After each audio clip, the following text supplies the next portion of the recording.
હમણાં જે દાદાએ કીધું એમ અમારે પોલીસ પ્રોટેક્શન જોઈએ છે, અમને નથી આપતા. શું કામ? કે ખેડૂત પાસે પૈસા નથી, ખેડૂત પૈસા ભરી શકે એવું નથી. નકર અમારે પોલીસ પ્રોટેક્શન જોઈએ છે, અમારી જમીન છે, અમને પૂછ્યા વિના થાંભલો નાખે, છતાં આ સરકાર અમને પોલીસ પ્રોટેક્શન નથી આપતી, કારણ કે અમારી પાસે કંઈ છે નહીં. નીચે ઊભા રહો તો શોટ આવે, ભાગ્યવાળા રહે નહીં, બરોબર. આવું બધું કરીને વ્યાજ હશે.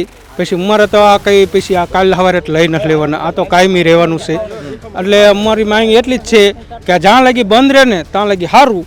બાકી આ પૈસા ગમે તેટલા દે તો આ હું નકામું, આ બધું પૈસા તો કાલ સવાર વપરી જાય. આ જમીન હે તો રહેવાની જ છે ને. હવે ગાંધીજીના માર્ગે હાલીએ ને હવે ભગતસિંહના માર્ગે હાલશું. હવે ભગતસિંહ ચંદ્રશેખર આઝાદ નિમના માર્ગે હાલશું. હવે ગાંધીગીરી કરી નાખી અત્યાર સુધી, હાથ જોડ્યા, પગે લાગ્યા, ઉપર બેઠા બેઠા એસીમાં બેઠા બેઠા એમ કે મજા આવે આ ખેડૂત આવડના કરે એમાં. કે એ પોલીસ પ્રશાસનના હિસાબે ગુંડાગર્દી ન થાય, કોઈ બેન દીકરીમાંથી બળાત્કાર ન થાય, કોઈ ચોરી ન થાય, કોઈ દારૂ ન વેચાય, કોઈ ડ્રગ્સ ન વેચાય, કોઈ ભૂમાફિયાને છોડવામાં ન આવે, તો આ તદ્દન ખોટું છે, તદ્દન ખોટું છે. બીજા નંબરમાં કે રોડ ઉપર સિટીની અંદર કોઈ પણ વ્યક્તિનો મેમો ફાડતી હોય પોલીસ તો માન્ય ને માન્ય ગરીબ વ્યક્તિનું જ ફાડે છે. કોઈ સ્કોર્પિયો વાળો નીકળે, કોઈ થાર વાળો નીકળે, કોઈ બીજી ગાડી મોટી ગાડી વાળા નીકળે, કોઈને કોઈ ઊભું રાખતું નથી. મગફળીના બિયારણના 3200 રૂપિયા હોય 20 કિલોના. એ બિયારણ હોય તો નુકસાની જાય ને એમાં ખેડૂતને. આ ખાડા બાડા ગયા કરીને મૂક્યા તો તકલીફ પડશે ખેડૂતને ગમે ત્યારે. અને ખેડૂતને જ્યાં લેવાનો થાય તો સરકાર ખાડે ગારી નાખે ને આગળ તો નુકસાનીનો વારો આવે. વરસાદ તોફાન ને બોફાન આવતા વરસાદથી નુકસાન થાય એના માટે. મારે એક પોલ આવે છે, મારા પોલમાં અમને એમને કીધું 364 વાર આવશે અને અત્યારે નાખે 720 વાર. મને નોટિસ આપેલી નથી, પણ તોય બળજબરીથી પોલીસવાળા લઈને હારે આવીને નખાવે છે. મારે એવડો પોલે નહીં આવતો, મને નોટિસ આપેલી છે, તમને દેખાડવું હોત નોટિસ એવી છે, પણ પોલીસવાળાને સાથે લઈને આવે, જેમને મજા આવે અહીંયા નાખવા દે, ખેડૂતને આવવા નહીં દેવાના, હાથ બાર લેતા હો.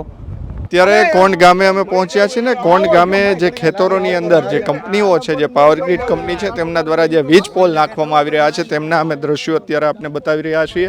આપ જે આ દ્રશ્યો જોઈ રહ્યા છો કે અત્યારે ઇટાચી મશીન છે, જેસીબી મશીન છે, તેમના દ્વારા ખેડૂતોની મંજૂરી વગર પોતાના ખેડૂતો જે છે અહીંયાના જે કોંડ ગામના તેમની મંજૂરી વગર આ ખેતરોની અંદર ખાડા કરવા માંડ્યા છે અને વીજ પોલો જે છે તે ઊભા કરવામાં આવી રહ્યા છે. છેલ્લા 1 મહિનાથી આ ખેડૂતો વિરોધ કરી રહ્યા છે અને હાલ તેઓ માંગ કરી રહ્યા છે કે તેમને યોગ્ય વળતર નથી જોતું, પરંતુ મહિને તેમને લાખ રૂપિયા જેટલી રકમ જે છે તે આપવામાં આવે. કેટલાક ખેડૂતો આપણી સાથે છે, તેમની સાથે વાત કરીશું. શું કહેશો, હાલની અત્યારે શું સ્થિતિ છે આપની?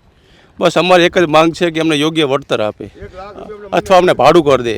મહિને 30,000 થી 35,000 રૂપિયા. બાકી વળતર 35-40,000 કે લાખ રૂપિયા જે કરવું સરકાર અમને કરી દે, કંપનીવાળા કરી દે અમને. બાકી વળતર અમારે 30 લાખ 35 લાખ નથી હોતા અમારે. બરાબર. અત્યારે પોલીસ પણ તમે ક્યાંય ખેડૂતો જાઓ છો તરત પાછળ આવી જાય? આ પાછળ આવી જાય છે, બહુ તો ડિટેન પણ કરે છે અમને અને સાંજે છોડી દે છે પછી. બરાબર. અત્યારે શું હેરાનગતિ છે પોલીસની? બસ આ તે સ્થળ ઉપર કોઈને આવવા નથી દેતા અમને, અને જો વધારે આવે તો રિટર્ન કરી જાય છે. બરાબર. હા, અને બહુ કરો તો પછી કાયદાની ભી આપે અમને કે તમને આ જે તે કેસમાં ફસાઈ દઈશું, આ શું કરશું તે કરશું. ખેડૂતોના ખેતર છે છતાંય એમને અંદર નથી આવવા દેતા. મંજૂરી કોઈ લેવામાં આવી છે કંપનીઓ દ્વારા? કોઈની મંજૂરી લેવા નથી આવી, કોઈ પર કંપની દ્વારા મંજૂરી લેવા નથી આવી. હા. શું હવે તમારી શું માંગ રહેશે ગ્રામજનોની? પણ ગ્રામજનોને એક જ માંગ છે, અમારે ઉગ્ર આંદોલન કરવાનું છે, જેટલું થાય એટલું લડી લેવાનું છે. બિલકુલ. અહીંયા અન્ય લોકો છે તેમની સાથે વાત કરીશું. શું કહેશો, અત્યારે કેટલા એવા ખેતરો છે કે જ્યાં વીજ પોલ નીકળી રહ્યા છે? અત્યારે અહીંયા વીજ પુલ ઝાઝા નીકળી રહ્યા છે, આવું બધું કરી નાખે છે. આવી રીતે કરશે એટલે ખેડૂત પછી શું કરી શકે? આમાં તો કંઈ ખેતી થાય એવું રહે નહીં પછી, બરાબર. નીચે ઊભા રહો તો શોટ આવે, ભાગ્યવાળા રહે નહીં, બરાબર. આવું બધું કરીને વ્યાજ હશે. પછી અમારે તો આ કંઈ પછી આ કાલ સવારે લઈ નથી લેવાના, આ તો કાયમી રહેવાનું છે. એટલે અમારી માંગ એટલી જ છે કે જ્યાં લગી બંધ રહે ને ત્યાં લગી સારું.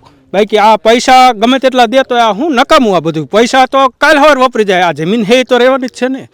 આમાં કાયમી આ આપણી રોજીરોટી કહેવાય, આ કાયમી આપણે ઓલું થાય, બરાબર. પૈસા તો ગમે તેટલા હોય તો વપરી જવાના છે. એટલી માંગ. તમે શું કહેવા માંગશો? અત્યારે આ જે કંપની દ્વારા જે વીજ પોલ નાખવામાં આવી રહ્યા છે, કંપની દ્વારા જે વીજ પોલ નાખવામાં આવી રહ્યા છે એમાં ખેડૂતને ઘણું બધું નુકસાન છે. થાંભલા જ્યાં ત્યાં ઘણું બધું ખાડાગારી નુકસાન કરે છે. અત્યારે વાવણીનો સમય છે એટલે વાવવામાં મોડું થશે અને ખેડૂતને કાયમી માટે આ એક બધો તાર ને બાર બાંધશે તો કાયમી માટે નુકસાન પડશે ખેડૂતને એમાં. બિલકુલ. અત્યારે કેટલા ખેતરો એવા છે કે જ્યાંથી આ થાંભલાઓ નખાવાના છે? આમાં 300 છે આજુબાજુ ખેતર છે કોંડના, એમાં 6-7 લાઈન આવે છે. એમાં બધાને આ જ પ્રશ્ન છે, વાવણીનો ટાઈમ છે ને સરકારને આ ધ્યાન દેવાની જરૂર છે આમાં પાછળ. કારણ કે આ ખાડો જ્યાં ત્યાં ગાળી નાખે છે, ગમે ત્યાં આમાં વાવ એવું નથી રહેતું. અને મગફળીના બિયારણના 3200 રૂપિયા હોય 20 કિલોના. એ બિયારણ હોય તો નુકસાની જાય ને આમાં ખેડૂતને. આ ખાડા બાડા ગયા કરીને મૂક્યા તો તકલીફ પડશે ખેડૂતને ગમે ત્યારે. અને ખેડૂતને જ્યાં લેવાનો થાય તો સરકાર ખાડે ગાળી નાખે ને આગળ તો નુકસાનીનો વારો આવે. વરસાદ તોફાન ને બોફાન આવતા વરસાદથી નુકસાન થાય એના માટે. હવે શું માંગ છે? હવે સરકાર આમાં વધારે ભાડું કરી દે. બીજું શું આવે, થાંભલા દીઠ ભાડું જે ટાવરનું કરી દે, આ થાંભલાનું ભાડું કરી દે. 2-3 લાખ દઈને છૂટા થઈ જાય એવું ને, કાયમી માટે ભાડું કરી દે તો સારું. બીજું શું? બિલકુલ. તમે શું કહેશો પોલીસની દાદાગીરીને લઈને? તમે કંઈક કહેવા માંગતા હતા? પોલીસની દાદાગીરીને લઈને હું એક જ શબ્દ કહેવા માગું છું કે ભાજપ સરકાર, બરાબર, બધા ભાજપ સરકાર કહે છે બહુ સારી, અતિ સારી. ભાજપ સરકારનું પ્રશાસન એટલે કે પોલીસ પ્રશાસન બહુ સારું, કે એ પોલીસ પ્રશાસનના હિસાબે ગુંડાગર્દી ન થાય, કોઈ બેન દીકરીમાંથી બળાત્કાર ન થાય, કોઈ ચોરી ન થાય, કોઈ દારૂ ન વેચાય, કોઈ ડ્રગ્સ ન વેચાય, કોઈ ભૂમાફિયાને છોડવામાં ન આવે. તો આ તદ્દન ખોટું છે, તદ્દન ખોટું છે. બીજા નંબરમાં કે રોડ ઉપર સિટીની અંદર કોઈ પણ વ્યક્તિનો મેમો ફાડતી હોય પોલીસ તો માન્ય ને માન્ય ગરીબ વ્યક્તિનું જ ફાડે છે. કોઈ સ્કોર્પિયો વાળો નીકળે, કોઈ થાર વાળો નીકળે, કોઈ બીજી ગાડી મોટી ગાડી વાળા નીકળે, કોઈને કોઈ ઊભું રાખતું નથી. માન્ય ને માન્ય સ્કૂટી, રિક્ષા, મોટરસાઇકલ, આવા નાના માણસોને જ પોલીસ રીઓ મેમો ફાડે છે. મોટા માણસો આવે તો તરત કહેશે કે જવા દો, એમનું કંઈ છે નહીં, કારણ કે એમને તો સીધી પિન લાગી જાય. તો આજે આ કહે છે કે આપણા ગુજરાતમાં દારૂબંધી છે, તો ગુજરાતમાં દારૂબંધી છે, તમને મને બધાને ખબર, ખુલ્લે આમ દારૂ ફૂલ વેચાય. શું કામ? કે આ લોકો આજે એમાં હપ્તા લે છે, એમને એમના પૈસા મળી જાય છે. આ હપ્તા સીધા ક્યાં જાય? IG, DIG, અહીંયાથી સીધું ગવર્મેન્ટને મળી જાય. એટલે બધાનો મિલીભગત છે. આ તો અંધેરી નગરીને ગંડુ રાજા, ટકે શેર ભાજીને ટકે શેર ખાજા, જે આવે એ ભક્ષણ, બરોબર. એટલે પોલીસ પ્રશાસન રહ્યું ને પોતાની નોકરી માટે થઈને ગરીબ લોકોની હાય લે છે. અને ગરીબ લોકો કોઈ દી તમે ક્યાંય જોયું કે હારા લોકોનો મેમો ફાડ્યો? કોઈ દી નહીં ફાડવાનો. હારા લોકોને કોઈ દી પકડાય એવું તમે સાંભળ્યું નહીં. પકડવાના કોને? ગરીબ માણસને, નાના માણસને. શું કામ? કે એની પાસે કંઈ છે નહીં. હમણાં જે દાદાએ કીધું એમ અમારે પોલીસ પ્રોટેક્શન જોઈએ છે, અમને નથી આપતા. શું કામ? કે ખેડૂત પાસે પૈસા નથી, ખેડૂત પૈસા ભરી શકે એવું નથી. નકર અમારે પોલીસ પ્રોટેક્શન જોઈએ છે, અમારી જમીન છે, અમને પૂછ્યા વિના થાંભલો નાખે, છતાં આ સરકાર અમને પોલીસ પ્રોટેક્શન નથી આપતી, કારણ કે અમારી પાસે કંઈ છે નહીં. અને સરકારને ખબર છે જો ખેડૂતને કંઈક આગળ આવવા દેશો તો આપણને નડશે. તરત જ ખાતરના ભાવ વધારી દીધા. 1355ની જે DOPની થેલી હતી આજ 2250 રૂપિયા. જે ગઈ સાલ અમને મગફળીનું બી 2500 મળતું હતું આજ 3200 રૂપિયા. જે અમને દવા મળતી હતી એમાં સીધો વધારો કરી નાખ્યો, કારણ કે એક તો મજૂરી મોંઘી, પછી આ ખાતર, દવા, બિયારણ બધું મોંઘું. એટલે ખેડૂતો અમારે જય સીતારામજીની જ હાલે. એટલે સરકાર પાસે અમે અતિ ટૂંકા પડી, નકર અમારે પોલીસ પ્રોટેક્શન જોઈશે, નહીં આપે. નકર હકીકતમાં પોલીસ પ્રોટેક્શન એમને અમને આપવું પડે કે ભાઈ તમારી જમીન છે, તમને વગર પૂછે કરે. પહેલાં આનો નિયમ શું છે કંપનીનો, કે ગામ સભામાં એને ઠરાવ મૂકવો પડે, ગામની મંજૂરી લેવી પડે. એ તો આ લોકોએ કર્યું નથી. ખોટા એ છે. અને પોલીસ પ્રશાસન પણ એમની આરે છે. સરકાર પોલીસ પ્રશાસને એ કંપનીને આપે. શું કામ? કે એમને ચૂંટણી લડવા ટાણે ફંડ કંપની આપે, ખેડૂતો આપતી નથી. ખેડૂત ક્યાંથી આપે? એમની પાસે સરકાર કંઈ રહેવા દેતી નથી. મેં તો એવું સાંભળ્યું છે મોદી સાહેબના ભાષણમાં કે ખેડૂને તો સાયકલ જ હોવી જોઈએ, ગાડી શું કરવી છે? કાં ભાઈ, ખેડૂને ક્યાંય જવાનું જ નહીં, ખેડૂને કાંઈ કરવાનું જ નહીં. એને ગાડી કે કાંઈ, ભલે ગાડી નથી જો એને ટ્રેક્ટર લઈ આવતો, ટ્રેક્ટર હાંકે તો રહેવા દો. હમણાં આપણે જોયું ડીઝલ પેટ્રોલનો અછત કરી, પછી એમને ભાવ વધારી નાખ્યા. તો શું કામ? કે પોલીસ અહીં સરકારને તો રૂપિયા કમાવાના, ખેડૂતના ખીચામાં કંઈ રહેવું ન જોઈએ. અને પોલીસ પ્રશાસન એમને ભાડે ખરીદી લેવાની કંપનીવાળાને. બસ આજે શું કહેશો તમે? અત્યારે જે આ પ્રમાણે વીજ લાઈન નાખવામાં આવી રહી છે, આ 6 વીઘાનું ખેતર છે, 8 વીઘાનું ખેતર છે, 6 વીઘા અત્યારે એમાં જતું રહે છે. આમાં અત્યારે તમે જુઓ ને, આ જ્યાં આવે મજા આવે અહીંયા નાખી દીધું બધું. જો આ પડવું છે, અમારે આ પડવું તૈયાર કરતા હવે 2 વર્ષ લાગશે. આમાં માટી, રાસાયણિક ખાતર નાખેલું, આમાં આ સમૂહ કરતાં બે વર્ષ લાગી જશે અમારે. અત્યારે જ્યાં આ ચીલામાં હાકે ને એ ચીલામાં 2 વાર સુધી તો કંઈ ઉઠશે નહીં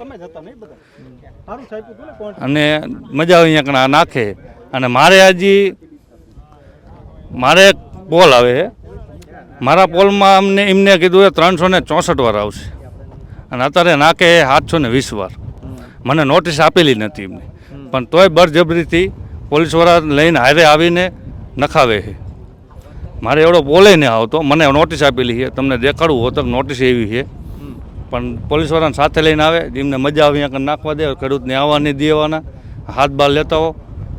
આમાં તો જો ખેડૂતનો મિત્ર હોય એ આવી શકે અને ગામના કોઈ બી આવી શકે, એવું ન હોય. ખેતરમાં અમારા ખેતરમાં ગમી આમની વાડીમાં જવું હોય, ઓલમની વાડીમાં જવું હોય, તમારે પરમિશન આમ ખેડૂતની ન લેવાની હોય, કારણ કે અમને બધાને પરમિશન જ હોય.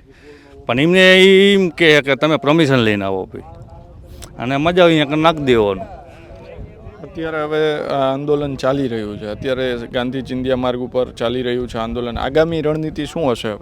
હવે ગાંધીજીના માર્ગે હાલીએ ને હવે ભગતસિંહના માર્ગે હાલશું. હવે ભગતસિંહ, ચંદ્રશેખર આઝાદ નિમના માર્ગે હાલશું. હવે ગાંધીગીરી કરી નાખી અત્યાર સુધી, હાથ જોડ્યા, પગે લાગ્યા, બે ઉપર બેઠા બેઠા એસીમાં બેઠા બેઠા એમ કે મજા આવે આ ખેડૂત આવું કરે એમાં. આ તમારું ખેતર છે? હા. અત્યારે અહીંયા સ્થિતિ છે તમારા ખેતરની? એમને અંદર આવવાની ના પડી તો પોલીસને આગળ કરવામાં આવ્યા અને ડિટેન કરીને અમને લઈ જવામાં આવ્યા. રાતે એમનું કામ પતી જાય એટલે રાતે 9-10 વાગે છોડી દે અમને, અને ના પાડવામાં તો પોલીસને આગળ કરી દે.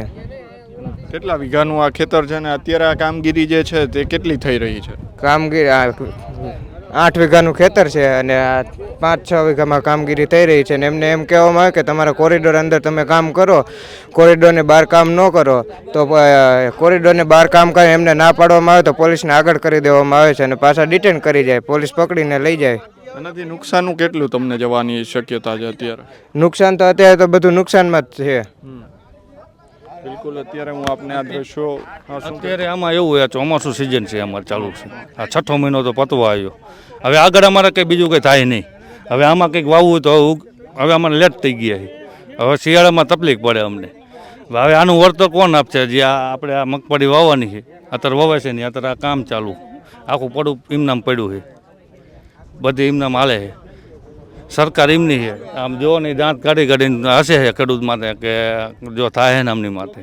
સાહેબોને લઈને આવે ને લઈ જાય બધાને રિટર્ન કરે, નાના છોકરાને નથી છોડ્યા. પછી આમાં ભગતસિંહના રસ્તા ઉપર ચાલવું પડે ને પછી તો. બિલકુલ. અત્યારે આપ જે હું આપને દ્રશ્યો બતાવવા માંગીશ કે આ 8 વીઘાના ખેતરની અંદર 6 વીઘા જેટલો આ વીજ પોલ જે છે તે આવી રહ્યો છે અને તેમના જ કારણે આ ખેડૂતો જે છે તેઓ કહી રહ્યા છે કે અમે પાયમાલ થઈ રહ્યા છીએ, કારણ કે હવે અમારે આની અંદર કેવી રીતે ખેતી કરવી? જો 6 વીઘાના અંદર આ પ્રકારે જે અત્યારે કામગીરી કરવામાં આવતી હોય વીજ પોલની, આ માત્ર નાનો પોલ આવે છે. હવે જે 780 કે 720નો જે પોલ આવશે તેમની અંદર સૌથી વધારે મોટું નુકસાન જે છે તે ખેડૂતોને જઈ રહ્યું છે. અહીંયા વીજ પોલ જે આવે છે એના માટેના ખાડાઓ જે છે તે કોઈ પણ પ્રકારની મંજૂરી વગર લીધા વગર અત્યારે કરી દેવામાં આવે છે ને તેમના જ કારણે આ કોંડ ગામના જે ખેડૂતો જે છે તેમાં અત્યારે ભારે રોષ જે છે તે જોવા મળી રહ્યો છે. કોંડ ગામના ખેડૂતો છે તેમણે હવે ચીમકી પણ ઉચ્ચારી છે કે આગામી દિવસોની અંદર જો સરકાર આમાં હસ્તક્ષેપ નહીં કરે, સરકાર આ બાબતે કોઈ યોગ્ય નિર્ણય નહીં લાવે તો આગામી દિવસોની અંદર ઉગ્રામાં ઉગ્ર આંદોલન જે છે તે કરવાના છે. કેમેરા પર્સન કેવિન નિમાવત સાથે મયુર સરવૈયા, સ્વરાજ મીડિયા, સુરેન્દ્રનગર, કોંડ.